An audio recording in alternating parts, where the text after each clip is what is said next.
এই হলো সিমরান, যে খুবই দয়ালু আর পরিষ্কার মনের। আর এ হলো তার যমজ বোন, যে খুবই চালাক আর স্বার্থপর। সিমরান এই ক্লাসের মনিটর, যে সবকিছুর খুব ভালোভাবে খেয়াল রাখে।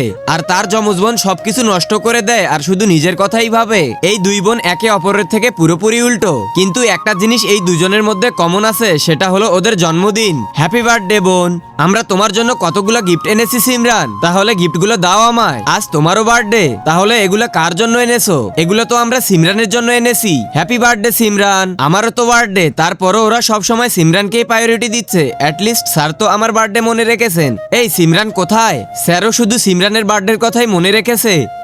যত খুশি বার্থডে সেলিব্রেট করো, কিন্তু তোমাদের এই খুশি আমি বেশি দিন থাকতে দিব না। তোমার জন্য আর একটা সারপ্রাইজ আছে, কাদার জন্য প্রস্তুত হয়ে যাও। হ্যাঁ, এখানে আগুনকে লাগিয়েছে। আমার দামি জিনিসটাও এখানে রাখা ছিল।